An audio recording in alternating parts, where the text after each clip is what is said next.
6 तारीख को दंगा हुआ।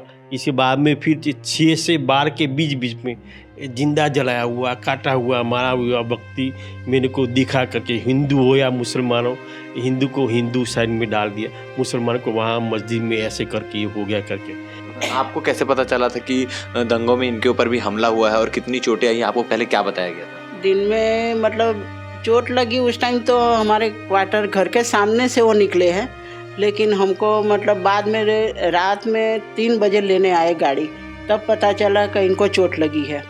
ये जो SM के नाया था क्या कांस्टेबल था करके, मेरे को ये हेलमेट पहना हुआ था, हेलमेट पहना था। इसके बाद में मेरे को ये फरसा इधर से मारा, इधर से हेलमेट था तो इधर से फरसा मारा। आपके साथी कांस्टेबल? एक कांस्टेबल साथ में ही था तो फरसा इधर से मारा करके, ये मेरे को बचाने के लिए जाते जाते मेरे को पीछे से हमला किया पूरा। आप बचाने जा रहे थे तो आपके पीछे से हमला किया गया? पीछे से हमला किया, आगे से हमला करता तो पता चलता है, लेकिन सर बता रहे थे कि कई सालों तक वो बोल नहीं पा रहे थे।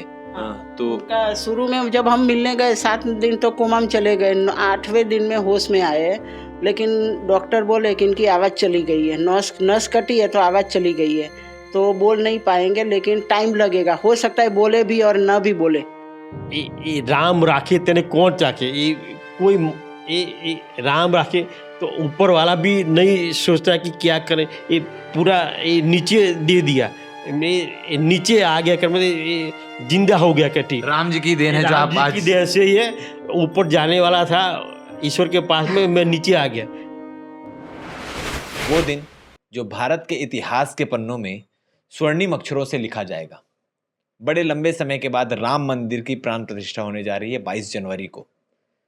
मगर इस प्राण प्रतिष्ठा होने से पहले कई सारी कहानी किस्से हैं जो इस राम मंदिर से जुड़े हुए हैं।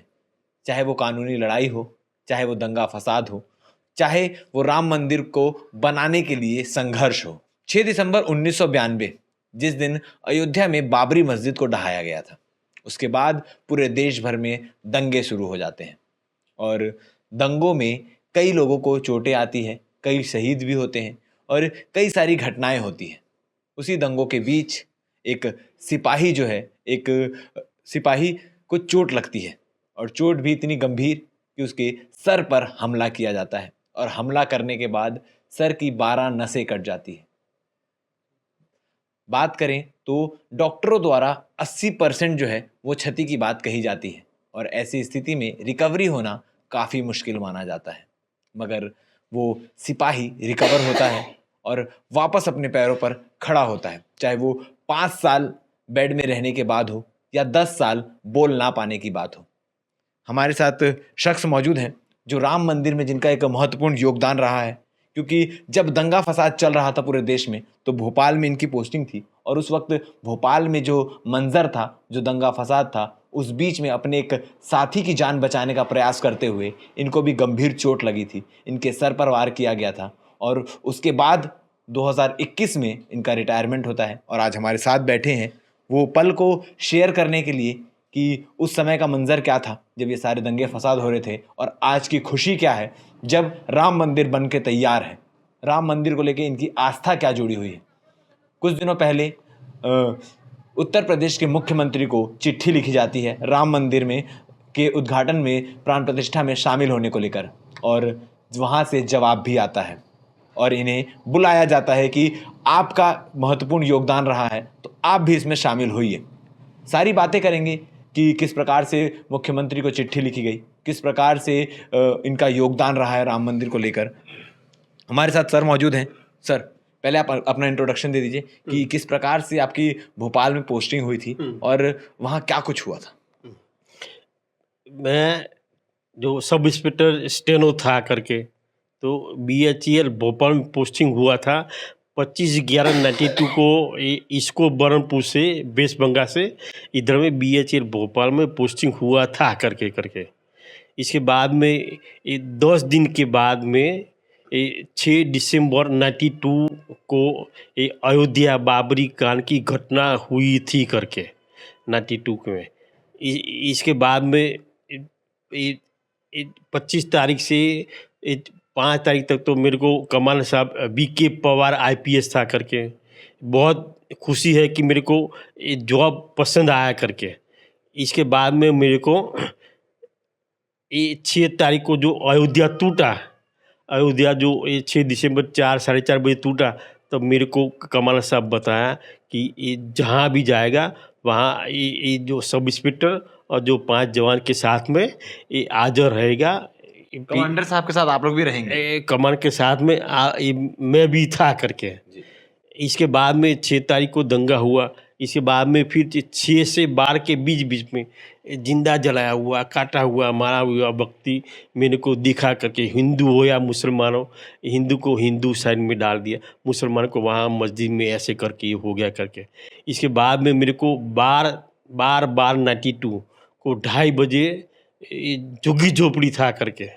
इसके बाद में 150 आदमी का CSF का भी स्टाफ था करके। ये दंगाइयों भी बहुत, ये जो 200-300 दंगाइया भी था करके, ये झुग्गी झोपड़ी में घुसा हुआ था करके। इसके बाद में मेरे को ये फायर करते करते इधर से भी दंगाइयों से भी फायर हुआ, मेरा भी ये फायर करते करते मेरे को एक कांस्टेबल ने जो SM के नायर था क्या, कांस्टेबल था करके, मेरे को ये हेलमेट पहना हुआ था, हेलमेट पहना था। इसके बाद में मेरे को ये फरसा इधर से मारा, इधर से हेलमेट था तो इधर से फरसा मारा। अच्छा, आपके साथी कांस्टेबल? एक कांस्टेबल साथ में ही था जी। तो फरसा इधर से मारा करके, ये मेरे को बचाने के लिए जाते जाते मेरे को पीछे से हमला किया पूरा। आप बचाने जा रहे थे तो आपके पीछे से हमला किया गया? पीछे से हमला किया, आगे से हमला करता तो पता चलता है, लेकिन पीछे से हमला किया पूरा, इधर से पूरा फरसा मार दिया। ठीक, सीधा आपके सर पे वार किया गया था? सर पे, ये बचाते बचाते मेरे को पीछे से पूरा सर पे ही वार कर दिया सर। फिर उसके बाद जब आपके सर पे वार हुआ तो कितने महीने तक आपको स्ट्रगल करना पड़ा रिकवरी करने के लिए? ये जो 6 महीने तक को तो रिकवरी कर,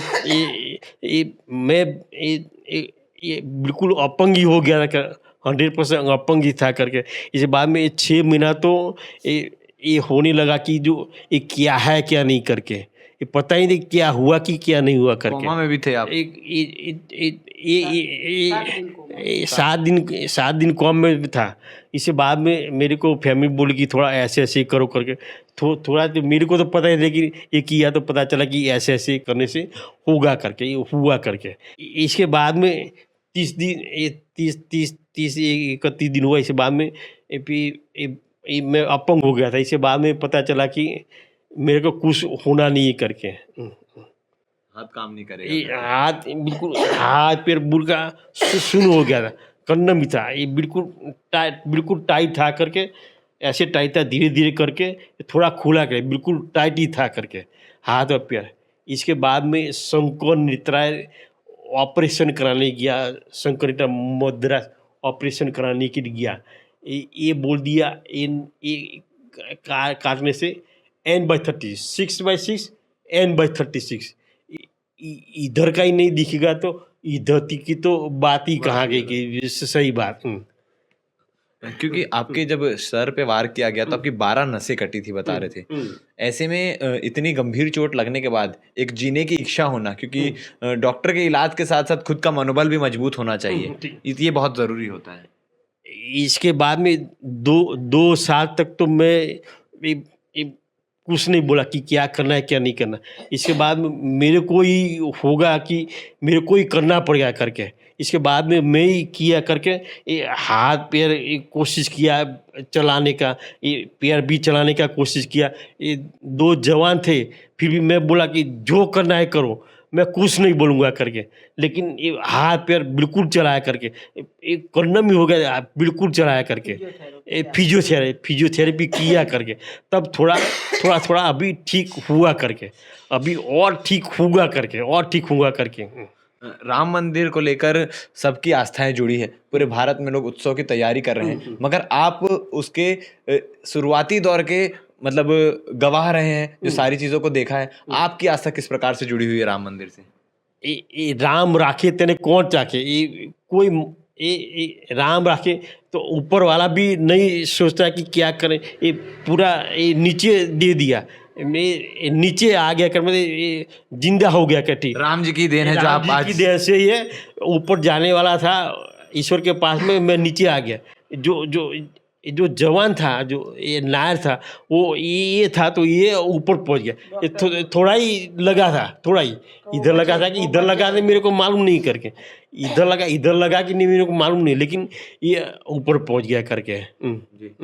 आपने मुख्यमंत्री यूपी के मुख्यमंत्री योगी आदित्यनाथ को चिट्ठी भी लिखी थी राम मंदिर को लेकर। क्या कुछ उस चिट्ठी में लिखा हुआ था और वहां से जवाब क्या आया?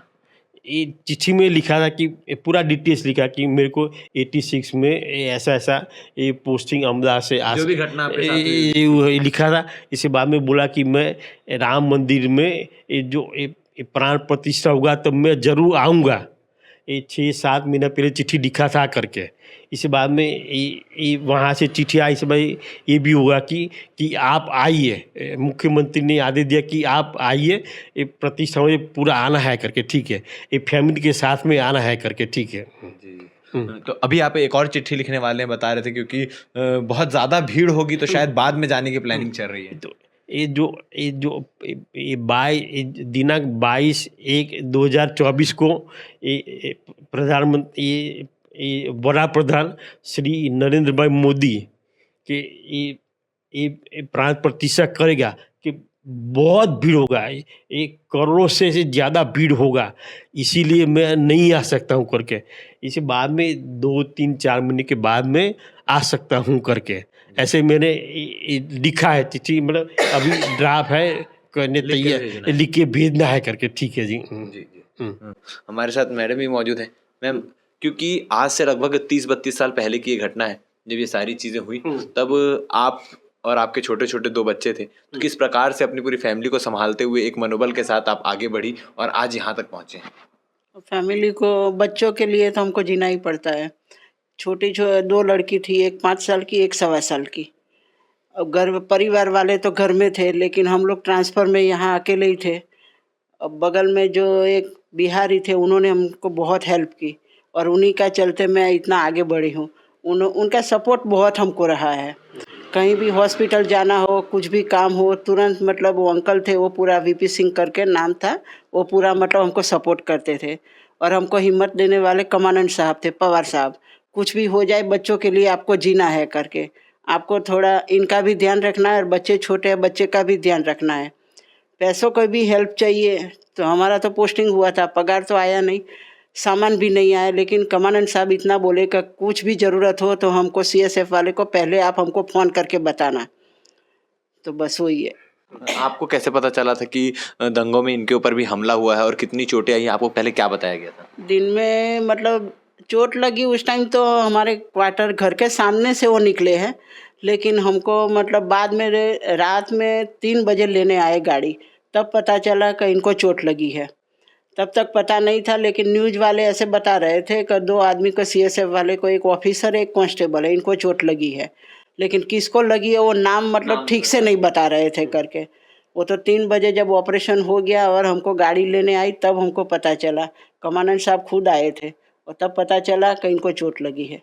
कितने लंबे समय तक ये बिस्तर में रहे और उस समय के दौरान आपने कैसे अपने परिवार को पाला और कैसे साथ में चले? बिस्तर में तो 1 साल तक तो कस्तूरबा हॉस्पिटल में ही रहे और 1.5 साल तक मतलब बाद में घर से आने के बाद फिजियोथेरेपी के लिए रोज़ जाते थे।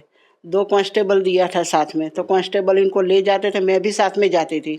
छोटी बच्ची, बड़ी वाली बच्ची को स्कूल रख दिए थे, छोटी वाली को लेके मैं जाती थी।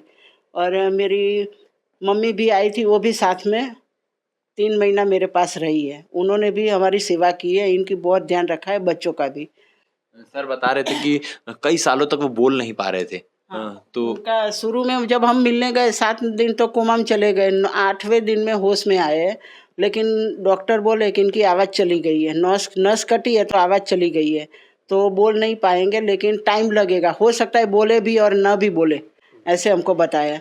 लेकिन धीरे धीरे मतलब परिवार वाले अहमदाबाद से सब देखने आए, तब वो लोग के हमारी भाभी को देखे, तब उनका मुँह से थोड़ा आवाज़ निकला है करके। और फिर छोटी वाली लड़की को मैं हॉस्पिटल लेके गई तो इनका हाथ देख के फिर उनका मुँह से आवाज़ निकला। क्योंकि राम मंदिर को लेकर पूरे देश में भी खुशहाली की लहर है, आप लोग को उस दिन कैसा अनुभव हुआ जब आज से ठीक 4-5 साल पहले फैसला हुआ कि अब अयोध्या में राम मंदिर बनेगा, केस जीत चुके हैं, तब आप लोग के अंदर की भावना क्या थी? जब से मतलब ये सुने तब से इतना हमको खुशी हो रहा है कि जिसके लिए हमने बलिदान दिया, अपना शरीर घुमाया, चलो इसी बहाने मंदिर तो बन रहा है, हमको इतना खुशी हो रही है कि जाएंगे और देखेंगे मंदिर। मंदिर से एक अपनापन, एक लगाव सा जुड़ गया है। हाँ, पूरा अपना लगाव है कि भाई अपना राम जी को हम देखेंगे और प्राण प्रतिष्ठा को देख पाएंगे करके। तो ये वो परिवार है जिनके योगदान है राम मंदिर को लेकर, जिन्होंने अपना कुछ गंवाया है, अपना कीमती समय के साथ साथ अपने शरीर की भी बलिदान दिया है, क्योंकि इनको जो चोट लगी थी, सबका कहना था, डॉक्टरों का कहना था कि ये जल्दी रिकवरी होने वाला नहीं है। वो भगवान का शुक्रगुजार होना चाहिए आपको कि इनकी जान बच गई, क्योंकि जिस प्रकार से फरसे से इनके सर पर वार किया गया था, आप देख भी सकते हैं इनको जो चोट लगी हुई है, सर की 12 नसें कटने के बावजूद आज शख्स हमारे साथ मौजूद हैं। तो ज़रूर कहीं ना कहीं इसमें राम भगवान की लीला ही है। और आज राम मंदिर को लेकर ये पूरा परिवार खुश है। प्राण प्रतिष्ठा में जाने की भी इच्छा थी, मगर भीड़ ज़्यादा होने की वजह से जो मुख्यमंत्री द्वारा न्योता आया था, मुख्यमंत्री द्वारा बुलाया गया था, उनको अब एक और लेटर लिखने जा रहे हैं कि कुछ महीने बाद हम पूरे परिवार समेत राम मंदिर आएंगे, दर्शन करेंगे, और उस मंदिर से एक अपनापन सा जुड़ा हुआ है, अपनापन सा एक लगाव है। जी सर, उसके बाद जब आप ठीक हुए तो उसके बाद क्या कुछ रहा होगा? इसके बाद में जो ओवैसी अहमदाबाद में चला गया जो 95 में, इसके बाद में 95 से 98 तक मैं ओवैसी अहमदाबाद रहा। इसके बाद में ये राष्ट्रपति द्वारा 96 में गारंटी मेरे को मिला करके, 96 में गारंटी मिला। 97 10/3/97 को क्या बोलता है जो माननीय व बड़ा प्रधान SD देवगौड़ा द्वारा मेरे को वीरता पुरस्कार प्रदान किया गया। इसके बाद में 13/4/98 को आउट ऑफ टर्न प्रमोशन घोषित किया गया।